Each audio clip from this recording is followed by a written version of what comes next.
Hello पिलामने पूर्व class रे आमे विभिन्न कृषि प्रणाली संबंध रे आलोचना करिथिले।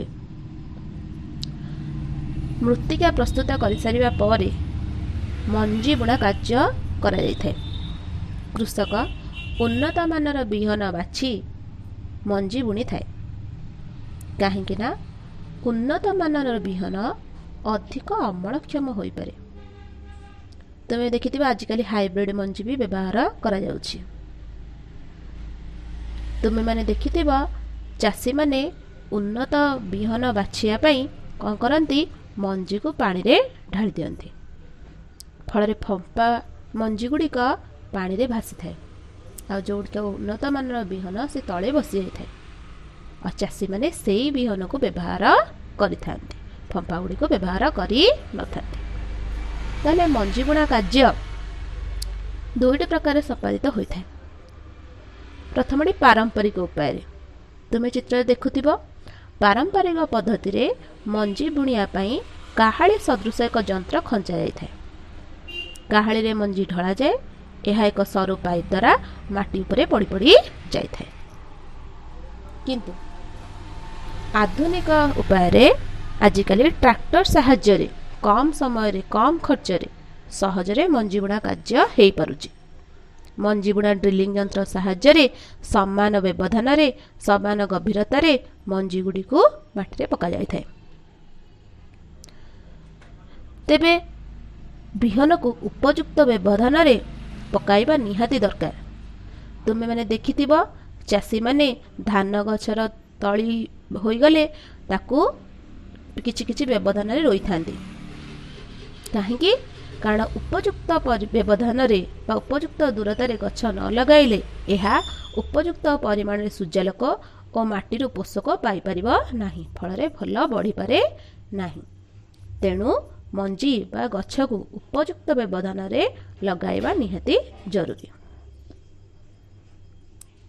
तेबे मंजी बुणी सारला परे सार और खतर व्यवहार करा जाय।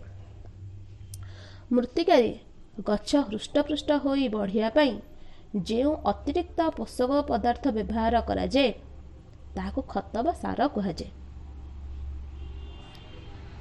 काहेकि आमे खत बा सारर व्यवहार करिथाउ।